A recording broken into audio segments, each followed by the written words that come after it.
श्री हरि उन्नति के चिन्ह। साधन में प्रेम होना, साधन में जरा भी परिश्रम न प्रतीत होना, त्यागी महापुरुषों के जीवन में श्रद्धा होना और भगवान पर विश्वास होना, ये साधक की उन्नति के प्रधान चिन्ह हैं।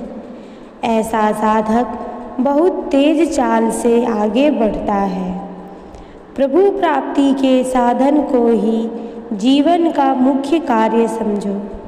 शरीर से संसार में रहो, परंतु मन को तो निरंतर प्रभु के चरणों में रखो। केवल पुस्तकें पढ़ने से काम नहीं चलेगा, न बड़ी बड़ी बातें बनाने से ही कुछ हाथ लगेगा। तुम्हें खुद अपने मन को प्रभु में लगाने की साधना करनी पड़ेगी। भगवान के स्मरण, चिंतन और उनके गुणगान में समय बिताना ही समय का सदुपयोग है। याद रखो, जिस पर भगवान के सिवा और किसी भी पुरुष, किसी भी परिस्थिति, किसी भी घटना और किसी भी काल का कोई प्रभाव नहीं पड़ता, अर्थात जो हर समय हर प्रकार से भगवान के ही शरण रहता है, वही महापुरुष है। तुम भी चेष्टा करो सारे प्रभाव से छूटकर भगवान के, एकमात्र भगवान के ही प्रभाव में रहने की। तुम्हारा परिचय केवल भगवान से ही रहे और सबको भूल जाओ, और तुम जो कुछ भी करो सब केवल भगवान की प्रसन्नता के लिए ही।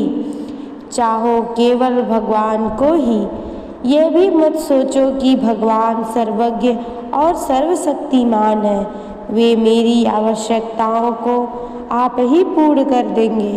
तुम्हारे मन में भगवान के सिवा न तो कोई आवश्यकता ही रहे और न किसी वस्तु की चाह ही हो। भगवान में ही विश्वास, भगवान की ही आवश्यकता, भगवान की ही चाह और भगवान की ही साधन, ये चार बातें जिस साधक में होती हैं वह बड़ा ही भाग्यवान है।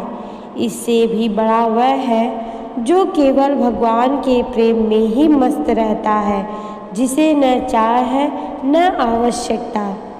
भगवान की प्रसन्नता के लिए ही कर्म करने वाला पुरुष यह कभी नहीं सोचता कि लोग मेरे कार्य को सराहें, मेरी बड़ाई करें, मेरा सम्मान हो, मेरी जीवनी लिखी जाए या मेरा स्मारक बने। ये इच्छाएं तो उसी में रहती हैं जो तुच्छ विषयों का गुलाम है और भगवत भक्ति का स्वांग धरकर अपने आप को धोखे में डाल रहा है। जगत के लोगों के परिचय में ना आओ, ना उनका परिचय प्राप्त करो। ऐसी चेष्टा करो जिसमें वे तुम्हें भूल जाएं और तुम उनको भूल जाओ।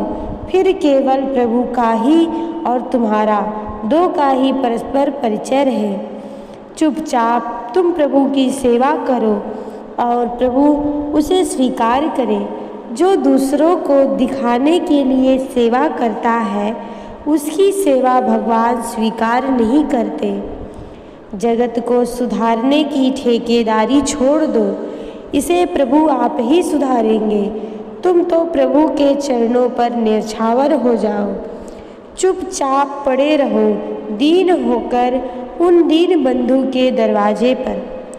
जो मनुष्य जगत के लोगों में बहुत परिचित होना तथा उनके साथ रहना चाहता है, याद रखो वह प्रभु के परिचय से अपने को दूर करना चाहता है और प्रभु के संग को भी छोड़ना चाहता है। जितना ही जगत में अधिक परिचय प्राप्त करोगे, उतना ही प्रभु के परिचय से हटोगे। जो मनुष्य भोगों को त्याग और भगवत प्रेम का बाना पहनकर भी लोगों को अपना अपने साधन का परिचय देना चाहता है, वह तो उस उल्टा स्त्री के समान है जो किसी सुयोग्य पति की धर्म पत्नी होकर भी दूसरे लोगों को रिझाने के लिए उन्हें अपना रूप और श्रृंगार दिखाती फिरती है। एक क्षण भी भगवत कृपा से वंचित नहीं। याद रखो, तुम पर भगवान की कृपा नित्य निरंतर बरस रही है। वह सदा सब ओर से तुम्हें नहला रही है। ऐसा कोई क्षण नहीं जाता जिस समय तुम भगवान की कृपा से वंचित रहो। वंचित रहते भी कैसे? तुम उनकी अपनी प्यारी से प्यारी रचना जो ठहरे। तुम पर तो वे कृपा करते, उनके हृदय में तो पल पल में स्नेह उमड़ा आता है। सचमुच विश्वास करो, जब से तुम हुए न मालूम किस अज्ञात काल से, तभी से उन्होंने तुम्हें अपनी गोद में ले रखा है। एक क्षण के लिए भी कभी उन्होंने तुमको दूर नहीं किया। उनका कल्याणमय कर कमल निरंतर तुम्हारे सिर पर रहता है और निरंतर तुम उनका शीतल मधुर स्पर्श पा रहे हो। तुम पूछोगे, फिर यह जो जलन हो रही है, दिन रात हृदय में शोक और विषाद का दावानल धड़क रहा है, इसका क्या कारण है? ठीक है, इसका सच्चा उत्तर यह है, न तो आग है न तो जलन। यह सब उनकी लीला है।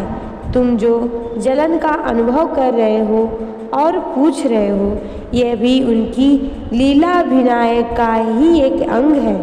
तुम्हारा ज्ञान और अज्ञान, तुम्हारा सुख और दुख, तुम्हारी तृप्ति अतृप्ति, तुम्हारी शांति और संताप, यहाँ तक कि तुम और मैं, सभी कुछ उनकी लीला है।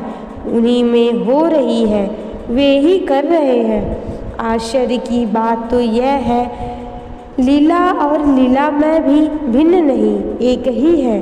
वे स्वयं लीला करते हैं और स्वयं ही उसे देख देख कर हंसते हैं। तुम्हारी यह सुख की कामना, तुम्हारी यह शांति की चाह, तुम्हारी यह मिलन की उत्कंठा, सब उन्हीं का खिलवाड़ है। उनका यह खेल पता नहीं कब से चल रहा है। इसके आरंभ काल तक का पता आज तक किसी को न लगा और न आगे लगेगा ही।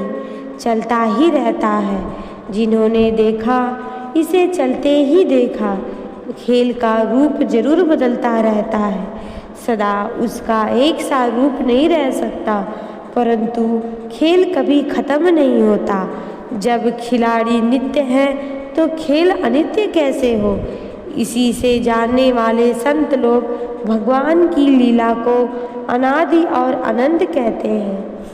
यह जो सृष्टि दिख रही है, इसमें जो प्रतिपल सृजन और संहार का चक्र चल रहा है, इसमें जो शांति अशांति की लहरें लहरा रही हैं, यह सब भी उन्हीं का रूप है। कभी भयानक और कभी सौम्य, रात और दिन की भांति दोनों एक ही लीला की दो दिशाएं हैं। यहाँ कुछ भी विपरीत नहीं होता, सभी अनुकूल, सभी यथार्थ, सभी कल्याणमय और सभी ठीक हो रहा है। जो होना चाहिए, जैसा होना चाहिए, वह वैसे ही हो रहा है। यह सारी सृष्टि और उसकी क्रिया, उनकी आनंदमयी चिन्मयी लीला उनका स्वरूप ही है। जो होता है होने दो, किसी के रोकने से रुकेगा भी नहीं। तुम तो बस अपने को उनकी मंगलमयी इच्छा के प्रभाव में डाल दो। किसी खास स्थिति की कल्पना छोड़कर निश्चिंत हो जाओ। अब भी उसी प्रभाव में ही पड़े हो, परंतु तुम्हें पता नहीं है। इसी से भयानक और सुंदर का भेद दिखता है। लीला में से प्रार्थना करो जिससे वे तुम्हें जगा दे और तुम्हारी असली आंखें खोल दे। फिर तुम प्रत्यक्ष देख सकोगे कि तुम न कभी उनसे अलग थे, न अब अलग हो, न आगे ही अलग हो सकते हो। तुम तो उनकी अपनी ही रचना हो, उनकी स्वांग हो, उनकी ही स्वरूप हो और उन्हीं की इच्छा से, उन्हीं की प्रेरणा से, उन्हीं के खेलना से उन्हीं में खेल रहे हो। आनंद ही आनंद है। जय जय श्री राधे।